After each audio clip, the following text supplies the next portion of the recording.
शिवा, बेटा शिवा, शिवा, क्या सोच रहा है बेटा? चल खाना खा ले। माँ, पापा शराब पीना कब छोड़ेंगे? तू टेंशन क्यों लेता है बेटा, मैं हूँ ना। लगता है मुझे पढ़ाई छोड़नी पड़ेगी। क्यों, क्या हुआ? हुआ क्या माँ, स्कूल की फीस कभी टाइम पर पहुँचती नहीं। इस बात के लिए मुझे टीचर की भी सुननी पड़ती है। मेरे सारे दोस्त ऐसे देखते हैं जैसे मैं एक भिखारी हूँ। शराब हमारे पापा पीते हैं और लोग हमें बुरी नजर से देखते हैं। हमारी कहीं कोई इज्जत नहीं है माँ। ऐसे क्यों कहता है पगले? पापा को समझाएंगे, तू चिंता मत कर।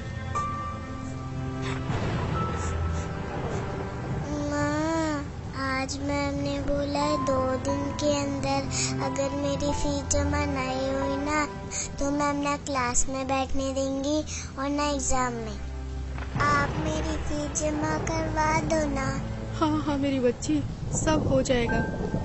कल करती हूँ कहीं से पैसे का इंतजाम। माँ, आपको तो बुखार है। अरे कुछ नहीं, वो खाना बनाया था ना तो आग की तपन से शरीर गर्म हो गया। आओ खाना खा लो।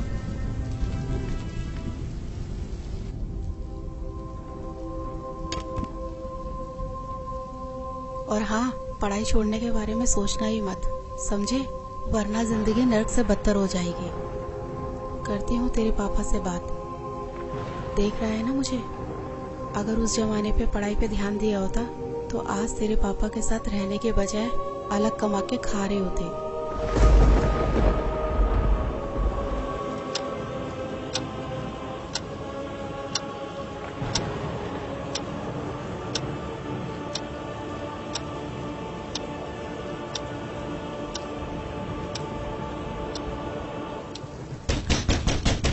साले, दरवाजा खोल। साले, दरवाजा खोल। अबे कहाँ मर गई साली? खोल साले। इनका तो रोज रोज का ड्रामा हो गया। आज तो दरवाजा खोलूंगी ही नहीं। खोलने का तोड़ दूंगा इसको। खोल साले, दरवाजा खोल। अबे तोड़ दूंगा इसको साली, दरवाजा खोल। कहाँ मर गई साली?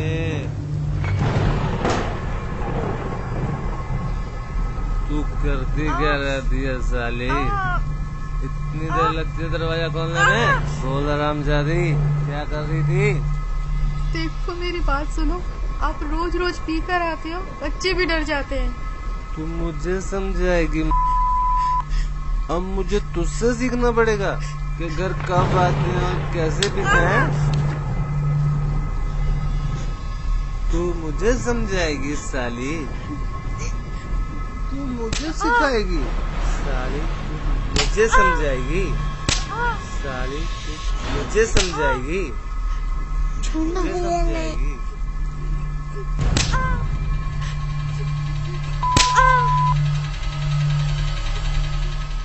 मुझे समझाएगी? पापा मत मारो ना, माँ को पहले से बीमार है। तेरी इतनी मजाल, तू मुझे रोकेगा? देख क्या रहा है? देख क्या रहा है? मत मारो।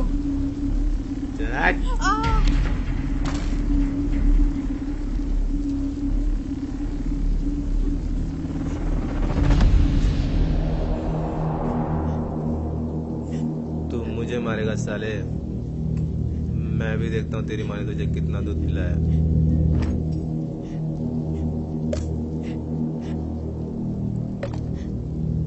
आजा मार, मार साले, मार।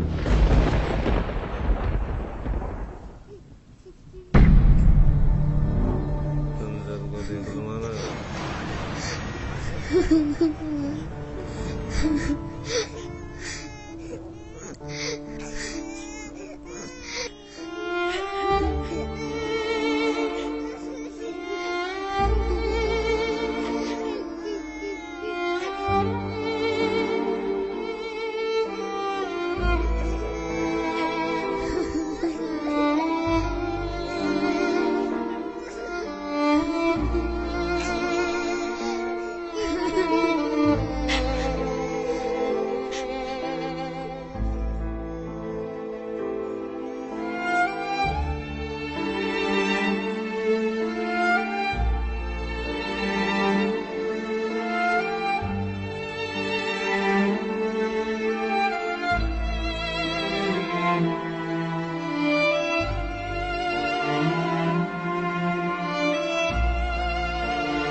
जी टिफिन।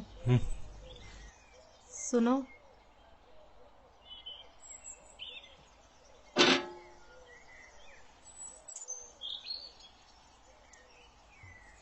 माँ माँ, जल्दी चलो, मैं स्कूल के लिए लेट हो रही हूँ। हाँ हाँ मेरी बच्ची, बस 2 मिनट, मैं अभी तैयार होके आती हूँ।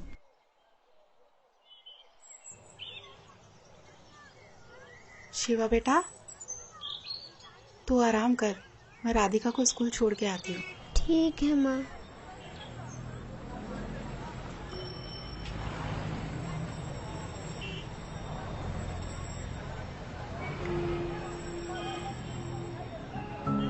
माँ, पापा कब सुधरेंगे?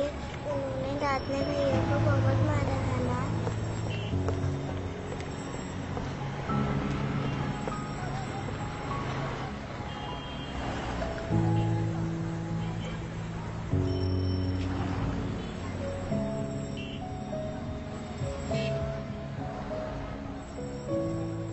हे भगवान, कब तक इन बच्चों को दिलासा दूं?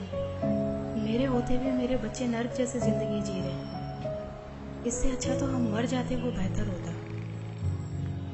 कम से कम रोज रोज की मार पिटाई और समाज में जलील होना तो बंद होगा।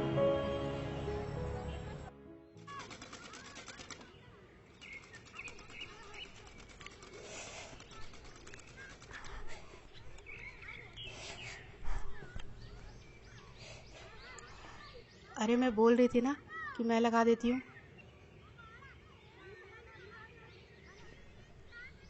ला, मुझे दे। ठीक है।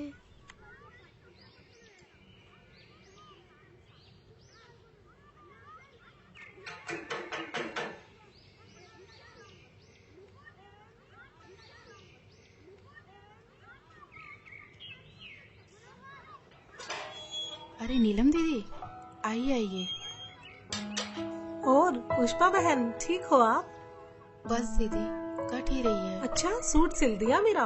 बस दीदी, वो आप ही का सूट सिल रही थी।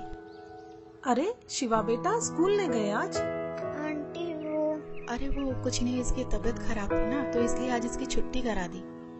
अच्छा अच्छा पुष्पा, कल भाई साहब फिर शराब पी के आए थे क्या? रात को अब सबके चिल्लाने की आवाजें हमारे घर तक जा रही थी। क्या करे दीदी, पिछले जन्मों में कुछ पाप किए हुए हैं तो वो इस जन्म में भोगने ही पड़ेंगे। नहीं पुष्पा बहन, ऐसा नहीं है। मैंने आपको कितनी बार समझाया है, पूर्ण परमात्मा पाप कर्म दंड का भी नाश कर देते हैं। यहाँ तो पाप कर्म भोगते भोगते जिंदगी का ही नाश हो गया है, बस अब और नहीं। क्या मतलब? मतलब क्या है दीदी, इन्होंने सुधरना तो है नहीं, निकल जाऊंगी अपने बच्चों को लेकर, और क्या। कैसी बातें कर रही हो? ये तो समस्याओं का हल निकालने के बजाय उनसे दूर भागना हुआ। जब से इनके बिजनेस में घाटा हुआ है, इन्होंने तो घर का पूरा हुलिया ही बदल दिया है। रोज डेली शराब पी कर आते हैं और सारा गुस्सा हम पर उतारते हैं। हल निकालते निकालते मैं थक चुकी हूँ, बस अब और नहीं सह सकती। मेरे पास अब 2 ही रास्ते बचे हैं, या तो घर छोड़ के चली जाओ, नहीं तो फिर मैं आत्महत्या कर लूं। नहीं पुष्पा, ये बिल्कुल गलत है, और आत्महत्या तो महापाप है। पुष्पा, अगर इस नरक भरी जिंदगी से निकलना चाहती हो तो उसका एक ही रास्ता है, जिसके बारे में मैं तुम्हें बार बार समझाती हूँ। तुम बस एक बार संत रामपाल जी महाराज जी से नाम दीक्षा ले लो, फिर देखना तुम्हारा जीवन कितना सुखमय हो जाएगा। एक सच्चे संत के पास हर समस्याओं का समाधान होता है। अच्छा मजाक करती हो दीदी, भला नाम दीक्षा लेने से भी इनका कुछ हो सकता है क्या? कितनी तो हमने झाड़ फूक करवा ली, कितने इनको नशा मुक्ति केंद्र में भेज लिया, और ना जाने कितनी इनको दवाइयाँ मैंने खाने में मिला कर दी, पर इनका नशा नहीं छूटा। और हाँ, आप बोल रहे हो कि गुरु बनाकर भक्ति करने से सब ठीक हो जाएगा, तो आपको बता दूं कि हमने काफी गुरु बनाकर भी देखे हैं, पर इनका नशा छूटने के बजाय और बढ़ गया है, तो इन गुरुओं से भी कोई फायदा नहीं है। हाँ बिल्कुल सही कह रही हो पुष्पा बहन, लेकिन मैंने कहा ना, एक सच्चे संत से ही नाम दीक्षा लो, क्योंकि एक सच्चा संत आपके सभी दुखों को दूर कर सकता है। और संत रामपाल जी महाराज जी तो पूरे विश्व में एकमात्र ऐसे संत हैं जो शास्त्रों के अनुसार सत्य भक्ति बता रहे हैं, जिसके करने से राक्षस भी देवता बन जाते हैं। दीदी, मैं पहले से ही दुखी हूँ। मैं पैसे कहाँ से लाऊंगी गुरुओं के पास जाने के लिए?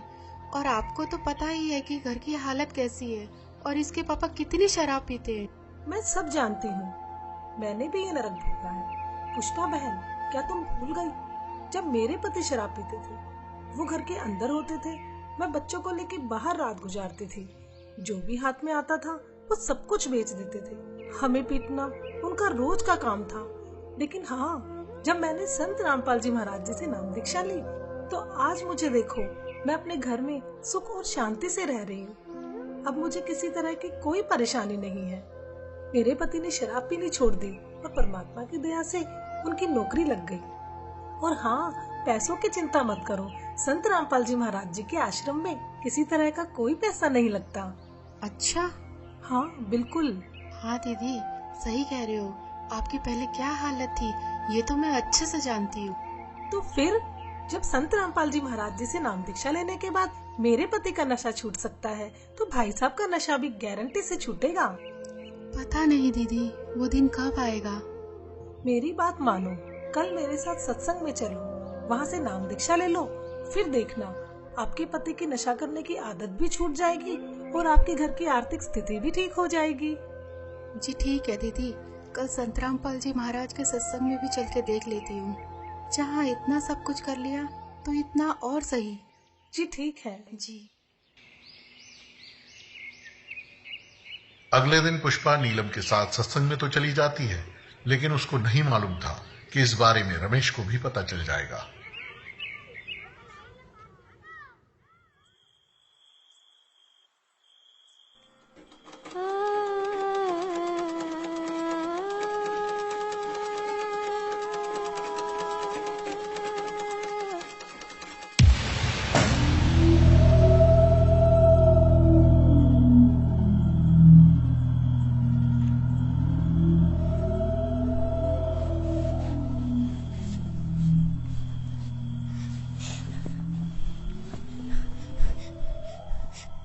क्यों री, बहुत शौक चढ़ा दे सत्संग में जाने का? मुझसे पूछे बगैर तेरी हिम्मत कैसी घर से बाहर जाने की है? कोई और जगह नहीं मिली पूरी दुनिया में? सत्संग में जाती है साली, सत्संग के बहाने कहाँ जाती है? आप जैसा शराबी कबाबी कभी नहीं समझ सकता सत्संग की कीमत को। दूर रहो मुझसे। अपना जीवन तो बर्बाद कर रखा है और हम भक्ति करें ये भी नहीं देखा जाता आप। मुझे पता है क्या होता है तेरे सत्संग में। बकवास करने जाती है तू वहाँ। बस यही दिन देखने को रह गए थे, नाक कटा के रख दी तूने मेरी। और खबरदार, आज के बाद सत्संग का नाम भी लिया तो यहाँ चल खाना लगा।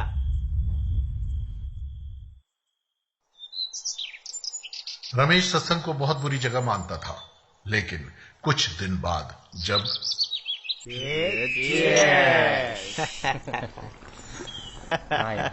छोड़ क्या क्या। अरे कौन है साला? अरे दिनेश। अरे पूछ आ जाएगी नहीं।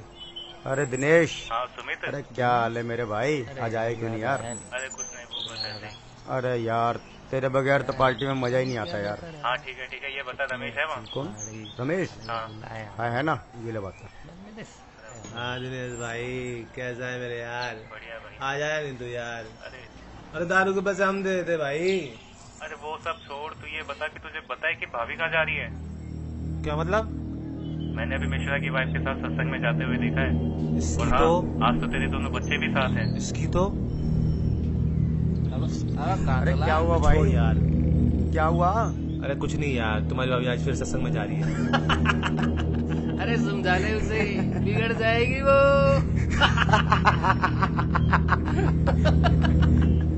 हाँ भाई छोड़ यार, आकर बात करता हूँ। अपने दोस्तों के सामने हुई इस बेइज्जती को रमेश सहन नहीं कर सका और गुस्से में आग बबूला होकर वहां से निकल गया।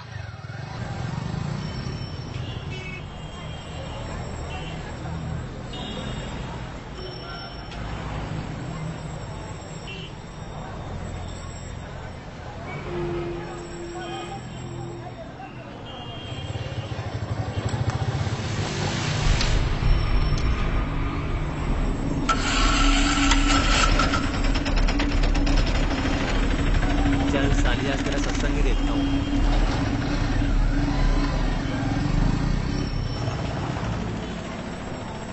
पुष्पा, बहुत अच्छा किया, इन बच्चों को भी ले आई। इन बच्चों को बचपन से ही परमात्मा की सही भक्ति का ज्ञान हो जाएगा। हाँ, आज छुट्टी थी ना इनकी, और इनके पापा भी सुबह सुबह कहीं अपने दोस्तों के साथ निकल गए, तो सोचा इन बच्चों को भी साथ ले चलें। बहुत अच्छा किया।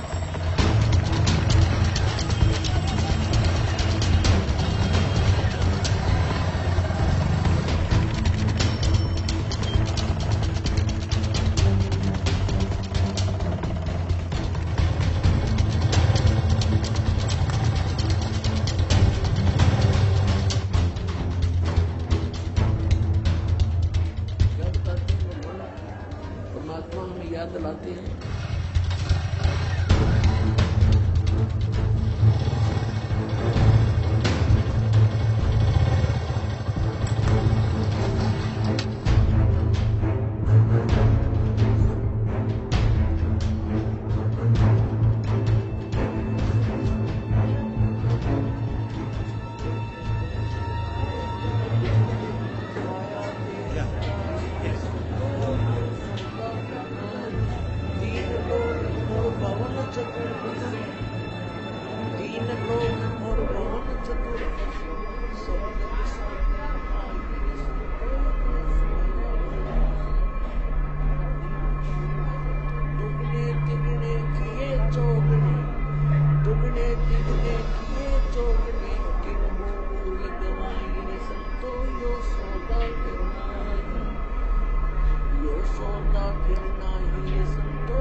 सच्चाई भगत जी, इधर नहीं जाना आपको।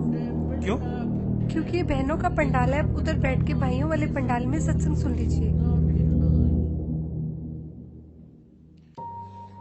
उस दरगाह में मार पड़ेगी, उस दरगाह में मार। आश्रम में सभी को सत्संग सुनते हुए देखकर रमेश भी उन्हीं के बीच शांति से बैठ जाता है।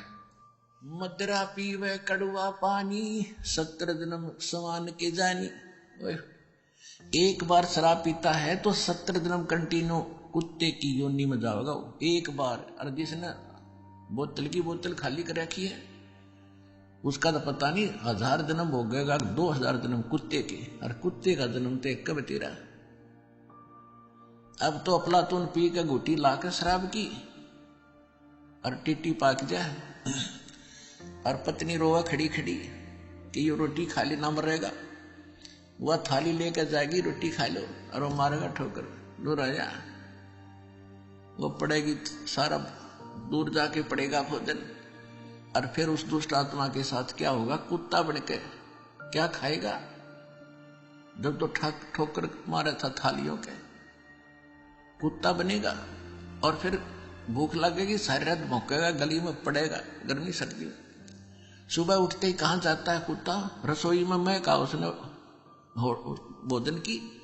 ऐसे ऐसे कर कर सीधा जाएगा जैसे कोई टोकनी है, कोई नहीं, कोई भूख लग रही, डट्टा जाना। अब वहां रसोई में अब कौन पढ़ दे उसको, मूर्ख को? कोई देख लेगा घर का सदस्य, पहले उसको करेगा तो पर वो कानों पर घटाड़ा करे, भूख लग रही जोर की, सीधा ही चल पड़ता वो। फिर उठा कर लठ उसके कड़े में ठोकेगा कमर में, फिर ट्या ट्या ट्या करता जाएगा गली में। फिर कुछ देर के बाद कुछ भूल सी पड़ेगी डंडे की, फिर सोचेगा भूख तो क्यों अंदर है ही, फिर दूसरे मकान की तरफ चलेगा। वहां उसके भाग और दुर्भाग्य, उसने कोई टूक मिला या लठ मिला या जूत मिला। जब वहां भी उसकी सेवा लठ से होगी तो फिर वो प्रयत्न छोड़ देता उस दिन का। फिर वो बाहर भागता जंगल की तरफ। वहां क्या खाता है? टट्टी खा के आता है। अर्ध पी के शराब मारा था ठोकर। तो ये कर्म याद दिलाए जाते हैं। ये किसी डोम बाट के गीत नहीं भाई, भगवान की बताई हुई गाथा।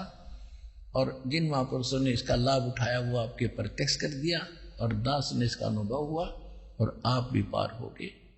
इस ज्ञान को जितना फैलाओगे आपको उतना ही पुण्य मिलेगा। ये सत्कर्म मान लेना।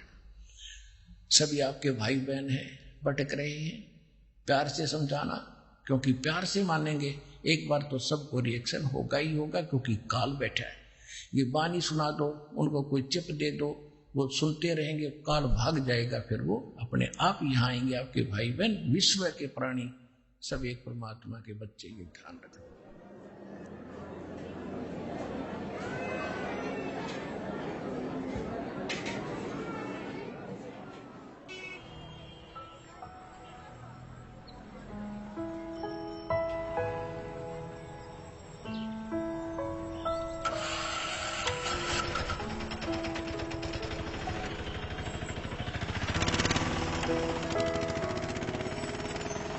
और राधिका बेटा, आपको सत्संग में जाना कैसा लगा? मुझे तो बहुत अच्छा लगा आंटी। और शिवा बेटा, आपको कैसा लगा?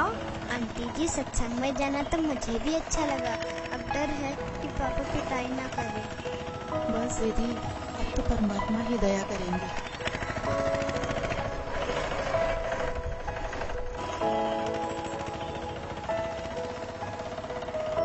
अच्छा पुष्पा, चिंता मत करना, सत साहेब जी। अच्छा बच्चों, सत साहेब।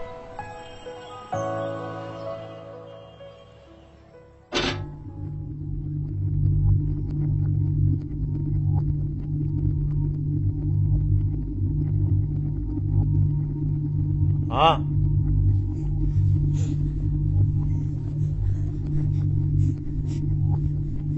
कहाँ गए थे तुम? जी वो यहीं बस वो चुप कर। कहाँ लगा? पता नहीं कहाँ घूमती रहती है। जी ठीक है, लगाती हूँ।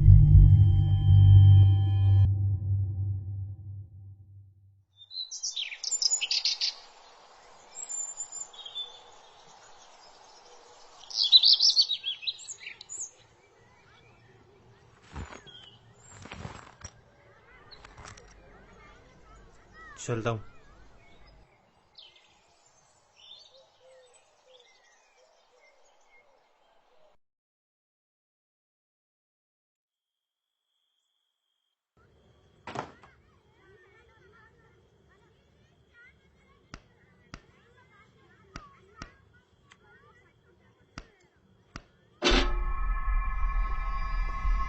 माँ,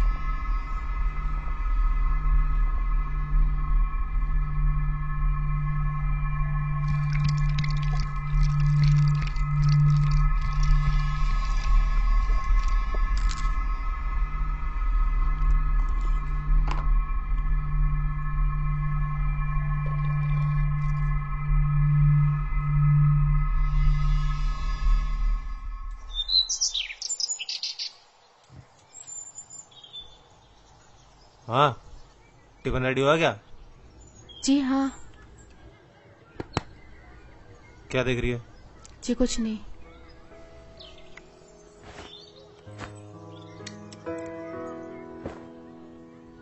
बच्चों की जमा कराई क्या? जी नहीं, वो अभी नहीं।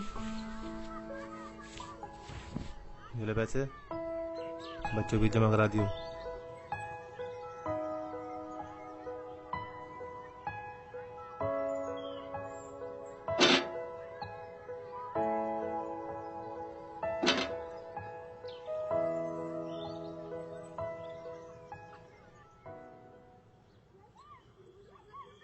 कुछ दिन से रमेश शाम को जल्दी घर आने लगता है, जिसे देख पुष्पा असमंजस में पड़ जाती है।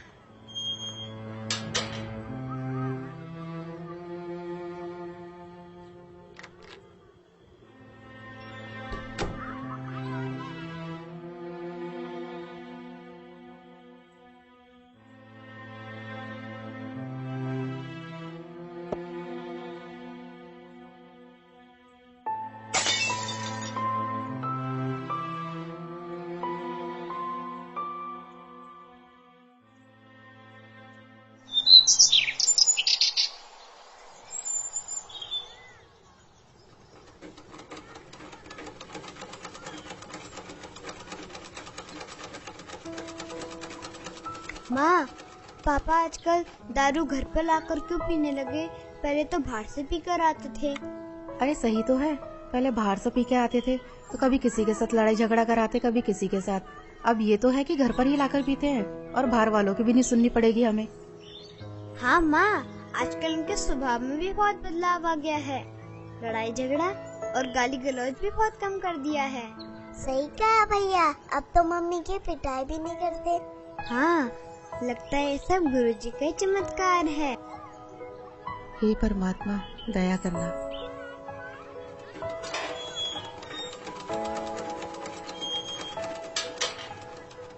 अरे नीलम दीदी, आइए आइए। और पुष्पा कैसी हो? बस दीदी, मालिक की दया है। अच्छा पुष्पा, मैं ये बताने आई थी, कल सत्संग है आश्रम में, क्या आप चलोगे? नहीं दीदी, कल तो इनके पापा की छुट्टी है, तो नहीं हो पाएगा। कोई नहीं। हाँ, अगर पिछली बार की तरह इनका बाहर जाना हुआ तो चल पड़ेंगे। जी मालिक ही दया करेंगे। अच्छा बहन, चलती हूँ। सत साहिब। सत साहिब।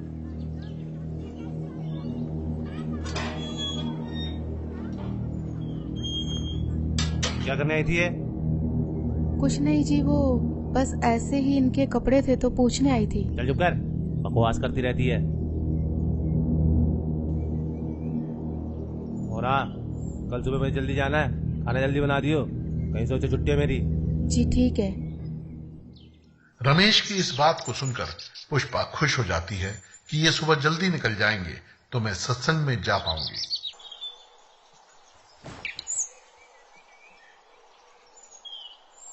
अच्छा ठीक है, मैं जा रहा हूँ। ठीक है जी।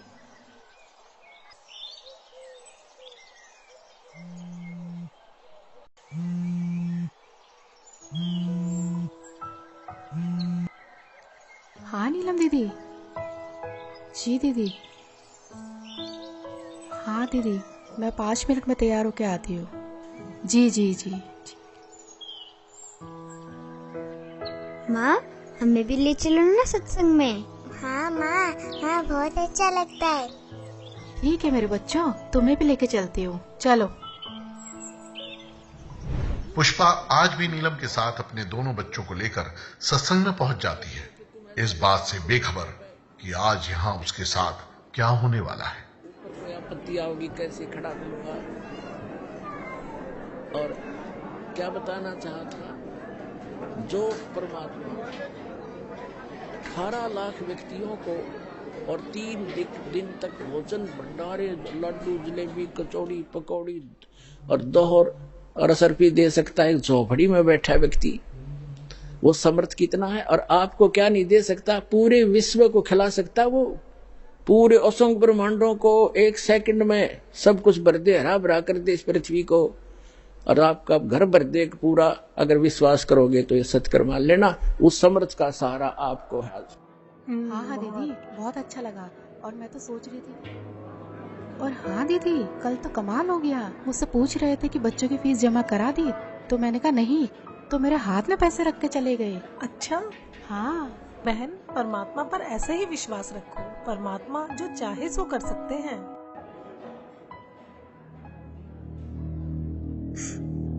पापा, पापा, माँ। हाँ बेटा। पापा। पुष्पा जाओ। अब नहीं दीदी, मैं नहीं जाओ जाओ जाओ।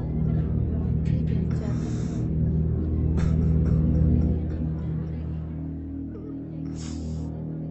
मुझे माफ कर दो परमात्मा, मैं पापी हूँ मालिक। क्या हुआ जी? मुझे माफ कर दो पुष्पा, मुझसे बहुत बड़ी गलती हो गई। मुझे नहीं पता था मैं क्या कर रहा हूँ, लेकिन आज ये सत्संग सुन के मेरी अंतरात्मा जाग उठी है। मुझे गिलानी हो रही है अपने कुकर्मों की। मुझे माफ कर दो पुष्पा। कोई नहीं, आप रोइए मत।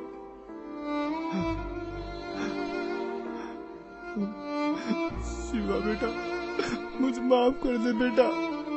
मैं आज के बाद कभी भी तुम्हें शिकायत का मौका नहीं दूंगा। राधिका बेटी, तेरे पापा सुधर गए बेटा, मैं प्रॉमिस करता हूँ मैं शराब को कभी हाथ भी नहीं लगाऊंगा। मुझे माफ कर दो बच्चों। नीलम बहन जी, आपका बहुत बहुत शुक्रिया जो आपने मेरे पूरे परिवार को यहाँ का रास्ता दिखाया।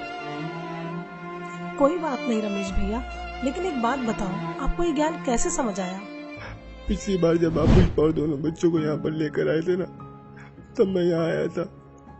उस दिन मैं आप लोगों के पीछे पीछे यहाँ तक आया था, ये सोच के कि यहाँ कुछ गलत काम होते होंगे तो इन लोगों को रंगे हाथ पकड़ूंगा। लेकिन मैं गलत था, क्योंकि सत्संग में जो बातें बताई गई उसे सुनकर तो मेरा दिमाग ही घूम गया, जिसके बाद मैं किसी को बगैर बताए यहाँ से निकल गया और आश्रम से जीने की राह पुस्तक भी ले गया। बस इस ज्ञान को मैं अच्छे से समझना चाह रहा था कि आखिर सच्चाई क्या है। मैंने घर जाते बुक को पढ़ना शुरू किया और टीवी पर जो संत रामपाल जी महाराज जी का सत्संग आता है उसे सुनने लगा। मैं ये बिल्कुल भी नहीं चाहता था कि पुष्पा और दोनों बच्चों को यह पता चले कि मैं संत रामपाल जी महाराज जी का सत्संग सुनता हूँ। मानो एक रूटीन सा बन गया हो कि शाम को घर आकर दारू पीता था और सामने सत्संग भी चला देता था। वो कोढ़ से दुख होता हो, कुष्ठ से, इतना कष्ट आपको माँ के गर्भ में उस पीरियड में हो जाता है, तो उस समय ये परमात्मा से बार बार प्रार्थना करता है, हे प्रभु, हे मालिक, एक बार इस नरक से निकाल दो। वहां इसको याद भी होता है कि तू ये कष्ट किस लिए भोग रहा है, उसको याद होता है उसमें कि मैंने पहले बहुत से मनुष्य जन्म प्राप्त किए, साधना की नहीं, और जिस कारण से 84 लाख योनियां भी भोगी, कुत्ते गधे सुअर के जीवन उसको खूब याद आते हैं। फिल्म चलती रहती है उसकी, तो फिर ये कहता भगवान एक बार इस नरक से निकाल दो, सदा आपको याद करूंगा, परम संत की खोज करूंगा जैसा कि आपने बता रखा है, और सत साधना करूंगा भगवान, केवल अपने पेट के लिए कार्य भी करूंगा लेकिन आपकी याद नहीं भूलूंगा। अब परमात्मा कहते हैं बाहर आ जाता है प्राणी और आते ही सबसे पहले भगवान भूलता है, बाकी सारी बकवाद याद कर लेता है। शराब पीनी, मांस खानी, सिनेमा देखना और 36 फंड, बड़ी कोठी कार बनानी, तो कहते भगवान बोलकर सब कुछ याद कर लेता है ये। फिर परमात्मा ही याद दिलाने आते हैं उसको। सत्संग सुनते सुनते मुझे कुछ ज्ञान भी होने लगा और दारू से तो मुझे नफरत सी हो गई थी।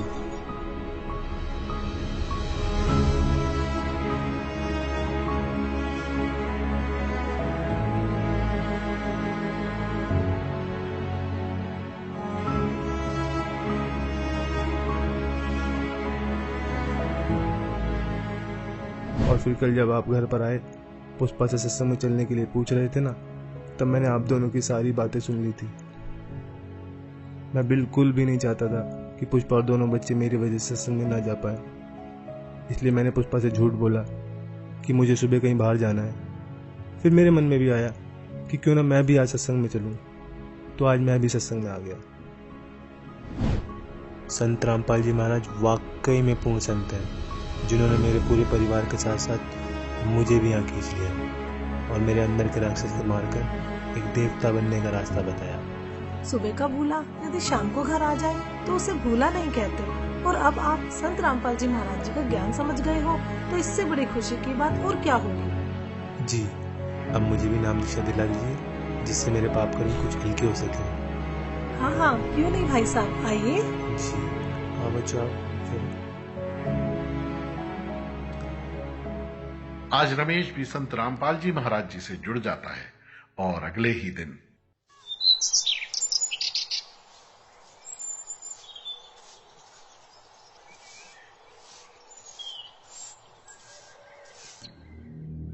ये क्या कर रहे हो आप? कल तो आप कह रहे थे कि आज के बाद शराब नहीं पीऊंगा।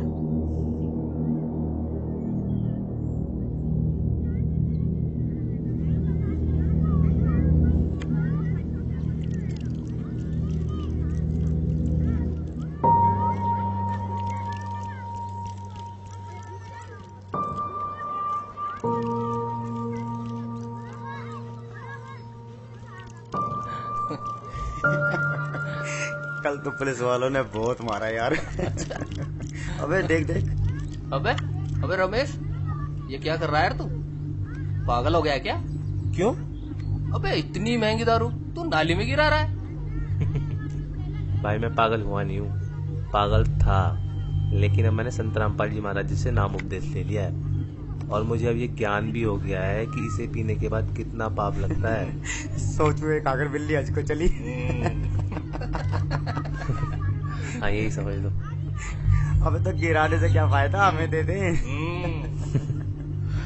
भाई जब मुझे ज्ञान नहीं था ना तब तक मैंने तुम्हें खूब पिलाई, लेकिन अब मुझे ये भी पता चल गया है कि ये चीज मैं किसी को पीने के लिए भी दूंगा ना तो भी मैं पाप का भागी बनूंगा। तो ये जहर मैं अब किसी को भी नहीं दे सकता।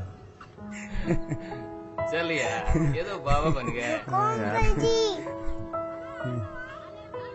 यही पता नहीं।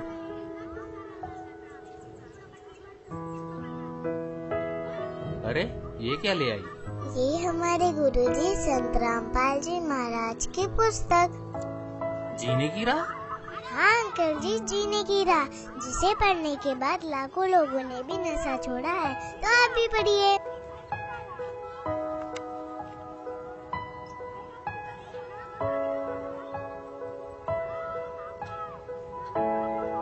हाँ राधिका बेटा, आपने बोला है तो हम जरूर पढ़ेंगे।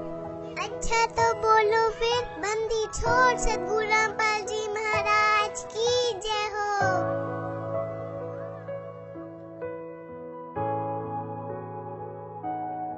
तो दोस्तों आपने देखा आखिर किस प्रकार रमेश का नशा छूट जाता है। संत रामपाल जी से जुड़कर लाखों लोगों ने अपना नशा छोड़ा है। संत रामपाल जी ही पूरे विश्व में एकमात्र ऐसे संत हैं जिनके लाखों फॉलोअर्स हैं, जिनमें से कोई भी नशे पते को हाथ तक नहीं लगाता। उनका मिशन है कि पूरे विश्व से नशे को खत्म कर सबको सत भक्ति मार्ग पर लगाना, ताकि आप और हम सभी मनुष्यधारी जीवों का यह मनुष्य जीवन सफल हो जाए। धन्यवाद।